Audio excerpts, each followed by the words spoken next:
ఒక్కసారి కొమ్మూరి గోల్డ్ కి కాల్ చేయండి. తాకట్లో ఉన్న మీ బంగారాన్ని విడిపించి మార్కెట్ ప్రైస్ కి వాళ్ళు కొనుక్కుని మిగతా డబ్బులు మీకు ఇచ్చేస్తారు. నమస్తే, వెల్కమ్ టు మనం టీవీ. ప్రస్తుతం నాతో పాటు స్టూడియోలో ఉన్నారు ప్రముఖ రాజకీయ సామాజిక విశ్లేషకులు చందు శ్రీనివాస్ గారు. వారితో మాట్లాడదాం. చందు గారు నమస్కారం. సార్ నమస్కారం అండి. చందు గారు, ఆంధ్రప్రదేశ్ డిప్యూటీ సీఎం పవన్ కళ్యాణ్ గారు కీలకమైనటువంటి ఆదేశాలు ఇచ్చారు అధికారులకి. పెద్దిరెడ్డి రామచంద్రారెడ్డి అటవీ భూముల కబ్జాకు సంబంధించి విజిలెన్స్ అండ్ ఎన్ఫోర్స్మెంట్ డీజీ ఒక నివేదిక ఇచ్చారు. ఇతను కబ్జా చేశాడో అటవీ భూముల్ని, ఏ మేరకు కబ్జా చేశాడో కూడా క్లియర్గా నివేదికలో ఉంది. మీరు క్రిమినల్ కేసులు పెట్టండి, అధికారులు ఎవరైతే సహకరించారో వాళ్ళ మీద కూడా శాఖాపరమైన చర్యలు తీసుకోండి అని చెప్పి చాలా సీరియస్ ఇన్స్ట్రక్షన్స్ వెళ్ళి పవన్ కళ్యాణ్ నుంచి ఎట్లా చూస్తారు? డెఫినెట్గా అండి, ఎవరైనా ఒకటే, చట్టం దృష్టిలో మీరైనా నేనైనా తప్పు చేస్తే శిక్ష అనిపించాల్సిందే. Rule is rule, rule for all. Peddireddy ఏమి దానికి అతీతులేం కాదు. కాకపోతే ఇది వైసీపీకి తీవ్రమైన దెబ్బగా మనం చూడాలి. ఒకవైపు శాసనమండలి వైస్ చైర్మన్ రిజైన్ చేసేసి బీజేపీలో జాయిన్ అయిపోయింది. 6 రిజైన్ చేశారు. ఇప్పటికీ శాసనమండలిలో బలం చాలా ఉన్న పరిస్థితి నుంచి బలహీనం అయిపోయింది. రాజ్యసభలో విజయసాయి రెడ్డి గారు లాంటి నెంబర్ 2 లాంటి వ్యక్తులే వెళ్ళిపోయారు. ఇక అసెంబ్లీలో అయితే ప్రధాన ప్రతిపక్ష హోదా ఇస్తే కానీ రావని 11 మంది ఎమ్మెల్యేలు అంటున్నారు, జగన్మోహన్ రెడ్డితో సహా. ఇది ఊహించిన దెబ్బగానే చూడాలి. ఇవన్నీ ఒకటి ఎత్తైతే అసలు నెంబర్ 2 చంద్రబాబు, పవన్ కళ్యాణ్ గారు, చంద్రబాబు ఒకటైతే, ఇటు జగన్మోహన్ రెడ్డి గారికి మెయిన్ కీలకమైన వ్యక్తి పెద్దిరెడ్డి ఫ్యామిలీ. వాళ్ళ మీద ఇప్పుడు కేసు ఫైల్ చేయటం, ఒకవేళ రేపు వాళ్ళు అరెస్ట్ అయితే చాలా తీవ్రమైన ఇది రాయలసీమలోనే దెబ్బపడే అవకాశం ఉంది జగన్కి ఉంటుంది.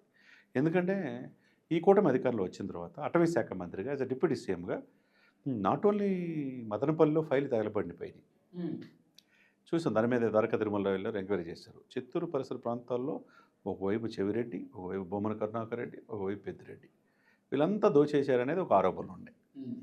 అదే సమయంలో ఇదొకటే కాదు, సాక్షాత్తు సరస్వతి భూముల కుంభకోణంలో కూడా అసైన్ భూములు ఆక్రమించుకున్నారని 32 ఎకరాలు మొత్తం రద్దు చేసింది మనకు తెలుసు. స్వయంగా డిప్యూటీ సీఎం గారు వెళ్ళారు అక్కడ ఫీల్డ్లో, ఆదేశించాడు. కడపలో అయితే సకల శాఖ మంత్రి సజ్జల యొక్క అటవీ భూమిని ఆక్రమించుకుంది, అది కూడా విచారణ చేస్తారు. ఏంటి సార్ వలి గారు, భూములు అంటారు. ప్రతి కలెక్టరేట్ ఆఫీసులో ఆంధ్రప్రదేశ్ వ్యాప్తంగా ప్రతి జిల్లాలో 60-70% కేసులు భూములు అన్యాయంగా దోపిడీ చేసేవే గత 5 సంవత్సరాల్లో. అయ్యే కేసులు ఉన్నాయి. దాని మీద ప్రత్యేక దృష్టి పెట్టమన్నారు. సాక్షాత్తు పవన్ కళ్యాణ్ గారు 4 నెలల క్రితమే ఆదేశించాడు. అటవీ భూములు సస్యశ్యామలంగా ఉన్న భూముల మధ్య వీళ్ళు ఫామ్ హౌస్ కట్టుకొని రోడ్లు వేసుకొని మీరంటూ ఈయనకి అటు అటవీ, రెవెన్యూ అన్ని శాఖలలో సహకరించారు. ఎందుకని అటవీ శాఖ మంత్రి కదా ఆయన. మరి ముఖ్యమంత్రి గారికి అత్యంత సన్నిహితుడు, బంధువు. ఇంట్లో ఒక ఎంపీ, ఒక ఎమ్మెల్యే, 2 ఎమ్మెల్యేలు ఉన్నారు. ఇప్పుడు కూడా అడ్డే ఉంది. అడ్డు లేకుండా ఇష్టానుసారంగా. కానీ వీళ్ళు కబ్జా చేసినప్పుడు అడవిలో కబ్జా ఎట్లా ఎంత అందంగా చేశారు సార్. ఒక ప్యాలెస్ కట్టుకోవటం, దానికి దగ్గరగా మళ్ళీ గోశాల కట్టడం, మళ్ళీ మార్కెట్ కమిటీ డబ్బులతోనే రోడ్డు వేసుకోవడం ఊరి నుంచి ఆ ప్యాలెస్ వరకు. కొండలు, గుట్టలు, కోనలు ఏది వదలలేదు సార్. పంచభూతాలను హరించేశారు సార్ అలీ గారు. చెప్పండి, పంచభూతాలు ఏమో చూస్తా ఊరుకుంటాయా? యుగానికి ఒకళ్ళగా పవన్ కళ్యాణ్ గారు అంటూ నిజాయితీగా పనిచేసే వాళ్ళు ఉంటారు.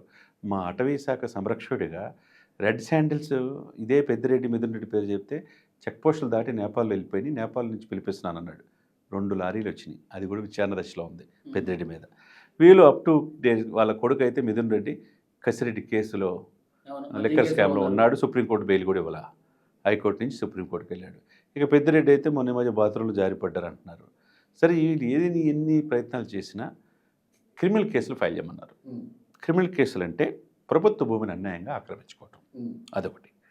రెండోది అటవీ యాక్ట్ కూడా ఒకటి ఉంటుంది, వైల్డ్ లైఫ్ యాక్ట్ అని ఉంటుంది. అది చాలా కీలకమైనది. అడవులు వైల్డ్గా ఉంటుంది, వైల్డ్ ఫైర్ అన్నట్టుగా అది కూడా ఇచ్చేసేసి వీళ్ళు ఆల్రెడీ మీరు అన్నట్టు విజిలెన్స్ అండ్ ఎన్ఫోర్స్మెంట్ అధికారులకు ఆదేశించారు, ప్రభుత్వానికి నివేదిక ఇచ్చారు, తప్పులు జరిగిందని ఐడెంటిఫై అయిపోయింది. క్రిమినల్ కేసు ఫైల్ చేస్తే నెక్స్ట్ ఉంటుంది, అరెస్టే ఉంటుంది.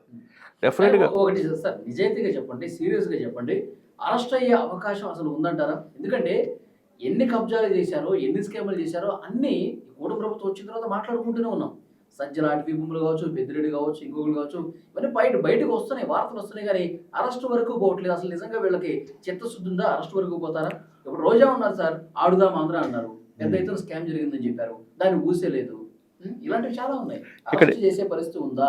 ఇక్కడ ఏంటంటే సార్, అరెస్ట్ చేయకపోతే మీరు అన్నట్టు సివిల్ సప్లై 65,000 మెట్రిక్ టన్నుల పేదవాడి బియ్యాన్ని అక్రమంగా నిల్వ చేసుకుంటే నాదెండ్ల మనోహర్ పట్టుకున్నాడు. దీని వెనక దూరంపూడి ఫ్యామిలీ అంతా హస్తం ఉందన్నారు. కాకినాడ పోర్ట్ అన్నారు. ఇంతవరకు ఏ చర్యలు తీసుకోవాలా? పేరు నాని వాళ్ళ భార్య. ఇకపోతే 2 లారీలు రెడ్ శాండిల్స్ నేపాల్ బార్డర్ పట్టుబట్టి పెద్దిరెడ్డి పేర్లని సాక్షాత్తు పవన్ కళ్యాణ్ చెప్పారు. చర్యలు లేవు. మీరన్నట్టు రోజా మీద ఇంతవరకు చర్యలు లేవు. పెద్దిరెడ్డి మీద అసలు కోర్టులు చుట్టూ తిరుగుతున్నారు కానీ చర్యలు లేవు. ఇలా చర్యలు తీసుకోవడంలో లేట్ అయితే ఈ ప్రభుత్వం మీద ఈ కూటమి మీద నమ్మకం పోయే అవకాశం ఉంది.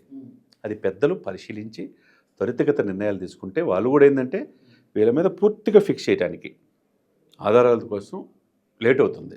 ఆధారాలతో సహా ఫిక్స్ చేస్తే చట్టం దృష్టిలో ఎవరు తప్పించుకోవడానికి అవకాశం లేదు. ఎన్ని సంవత్సరాలు పడుతుంది? ఇప్పటికే సంవత్సరం అయిపోయింది, సంవత్సరం కావాల్సింది దగ్గరగా.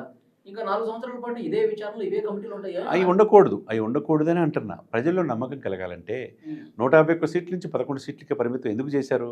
మధ్యలో 5 తీసేసి సంక్షేమ అభివృద్ధి మరిచారనేగా. వీళ్ళు 164 సీట్లు 21 మంది ఎంపీలు ఎందుకు ఇచ్చారు? అంతకు మించి పరిపాలన అందిస్తారనేగా. కాబట్టి ఈ 2 బ్యారేజ్ వేసుకుంటారు. ప్రజలు చాలా తెలివిగలవాళ్ళు. ఇప్పుడు ఏ ప్రభుత్వం అయినా మనుగడలో ఉండి వాళ్ళ చిత్తశుద్ధిని నిరూపించుకోవడానికి 2 ఇయర్స్ టైం ఇస్తారు సార్. సార్ ఇప్పుడు ఒక స్కాము లేదంటే ఒక కబ్జా ఇది తేల్చడానికే ఒక ఇన్ని నెలలు పట్టింది. ఇక చాలా స్కామ్లు ఉన్నాయి సార్. మద్యం స్కామ్తో పాటు ఇసుకను దోచేశారంట. ప్రకృతి వనరులు నేను ఇందాక పంచిపోతున్నాను సార్. ఏం మిగిల్చారు సార్? విశాఖపట్నం ఋషికొండంలో కూడా కరిగించేసి 500 కోట్ల ప్యాలెస్ కట్టారు సార్ జగన్మోహన్ రెడ్డి గారి కోసం.